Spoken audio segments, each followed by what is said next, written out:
We are the Mnemosyne Research Institute, and this is Clio, mapping the constraints that shape our world.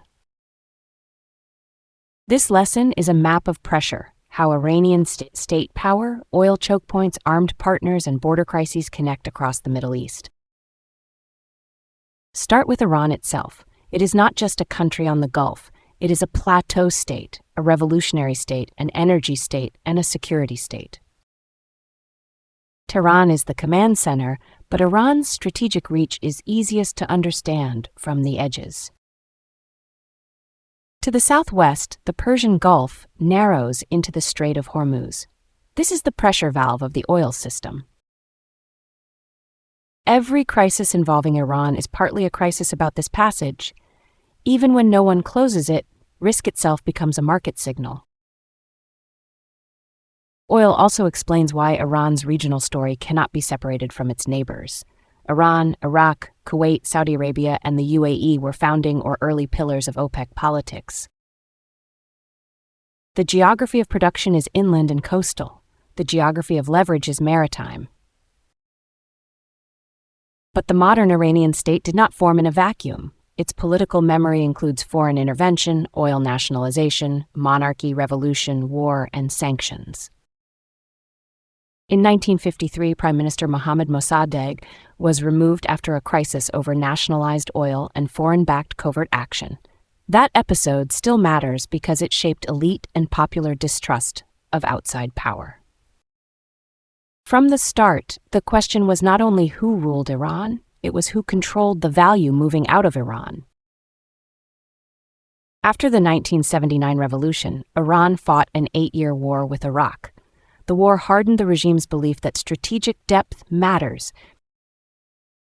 Iran learned that conventional invasion can come across borders, through the Gulf, and through alliances.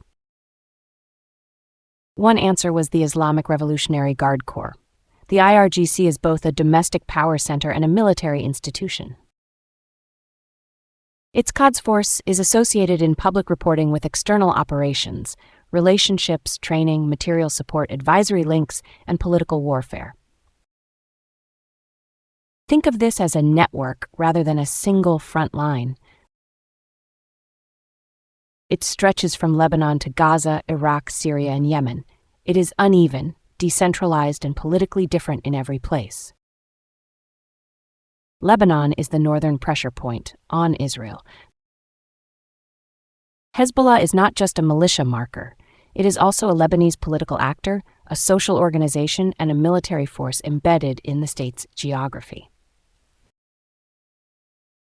The southern frontier is where local politics, UN ceasefire architecture, Israeli security, and Iranian regional strategy overlap. Gaza is the southern pressure point on Israel. Hamas and Palestinian Islamic Jihad are separate organizations. Public U.S. reporting describes Iranian support relationships with both, but the politics and command chains are not identical. When we say terrorist financing here, we mean legal and intelligence designations, named networks, sanctions, facilitators, and material support claims. The West Bank is different again: fragmented territory, Israeli security control, Palestinian governance, settlements, and recurring cycles of raids and unrest. Gaza and the West Bank are often discussed together, but on the map they are separate arenas with different access, governance, and escalation pathways. Syria is the land bridge problem. For Iran, Iraq, and Syria can connect Tehran to the Levant. For Israel and the United States, the same corridor looks like a weapons and militia route. Iraq is therefore not only a state between Iran and Syria, it is also a platform where Iraqi politics, U.S. force protection, and Iran-aligned militia activity collide. Yemen turns the network south. The Houthis are rooted in Yemen's war, but their Red Sea activity also makes them a global shipping problem. Bab el-Mandeb is the southern gate of the Red Sea. Disrupt it, and shipping reroutes around Africa or accepts higher risk. Now the architecture is visible. Hormuz, Bab el-Mandeb, the Red Sea, and Suez are not separate trivia facts. They are connected valves. Iran's leverage is not that it controls all of them. It is that allied or aligned pressure points can make multiple routes expensive at once. The Pakistan-Iran border is a different kind of pressure zone.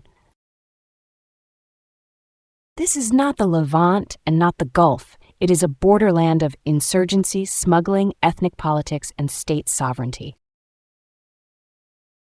The January 2024 Iran-Pakistan exchange showed that Iran's security map also points east, not only toward Israel and the Gulf.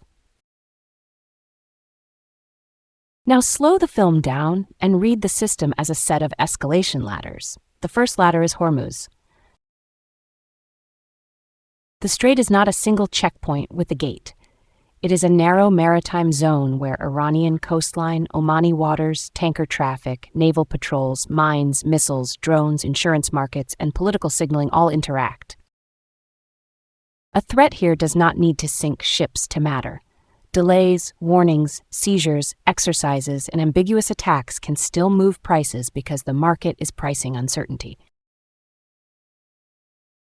The Gulf monarchies therefore face two clocks at once, a military clock measured in response time and an economic clock measured in tanker scheduling, export revenue, and market credibility. U.S. bases reduce the chance that a crisis goes unanswered. They do not erase the fact that geography gives the first move to the actor closest to the water. The second ladder is Lebanon. Here, escalation can be local and strategic at the same time. A border exchange may look tactical on the map, but it can signal deterrence, domestic pressure, alliance commitment, or preparation for a wider conflict. Lebanon also shows why the state-non-state distinction is not enough. Hezbollah is embedded in Lebanese politics and society, while also sustaining an armed posture that affects Israel's threat calculus. The third ladder is Gaza. Gaza compresses everything: civilian density, armed groups, hostages and prisoners, tunnels, border crossings, humanitarian access, Israeli military operations, Egyptian mediation, and global political pressure. The West Bank is a separate ladder. Violence there can intensify without following Gaza's timetable, and Israeli security decisions there feed back into regional diplomacy. Jerusalem sits near the emotional and political center of this map. It is a city, a religious geography, a capital claim, and a flashpoint. The fourth ladder is Syria and Iraq together. For Iran, this corridor is strategic depth. For Israel, it is a potential weapons corridor. For the United States, it is a force protection problem around Iraq and Syria. Militias in Iraq can be local actors with Iraqi incentives, while also participating in regional signaling. That ambiguity is part of the design problem. Syria matters because state collapse made room for outside powers. Iran, Russia, Turkey, Israel, the United States, and local armed actors all read the same terrain differently. The fifth ladder is the Red Sea. The Houthis do not need to control the Red Sea. They only need to make shipping companies doubt whether the route is worth the risk. Ports matter here because humanitarian access, weapons interdiction, smuggling allegations, food imports, and naval pressure all converge on maritime infrastructure. The sixth ladder is the eastern border. This is where Iran's security state meets Pakistan's security state across terrain neither side fully controls. It also reminds us that Iran's regional system is not only Shia networks, Israel and oil. Ethnicity, separatism, Sunni militancy, border policing, and sovereignty all matter too. What connects all six ladders is not direct control, it is optionality. Iran can pressure indirectly where direct state confrontation would be too costly. Its partners can act locally while still affecting regional bargaining. But optionality cuts both ways. Local partners have their own incentives, and borderland actors can drag states into crises they did not script. That is why every clean narrative fails. Iran is not omnipotent. Israel is not operating in a vacuum. Gulf states are not just oil pumps. Yemen is not just a proxy theater. Pakistan is not a footnote. The real system is a set of actors trying to create leverage while avoiding escalation they cannot control. So the region is not one conflict, it is a layered system. Some layers are state to state. Iran versus Israel, Iran versus the United States, Iran and Saudi Arabia competing and negotiating.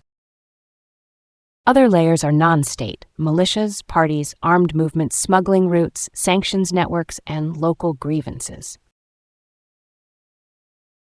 The mistake is to look for one master switch. Oil gives Iran leverage, geography gives Iran options, partners give Iran reach, but every layer also creates risk and constraint. Israel faces simultaneous northern, southern, and Syrian theater concerns. The Gulf monarchies watch Hormuz and energy markets. Egypt watches Suez, Pakistan watches the border, the United States watches all of it through shipping lanes and force protection. The core lesson is this: Iran's power is not only in missiles, oil, ideology, or allies, it is in the way those pieces interact across geography. That is why a map is the right surface. The story is not a list of events, it is a system of locations, actors, flows, constraints, and recurring pressure points. Thank you for joining us for this briefing from the Mnemosine Research Institute. We will see you on the next map.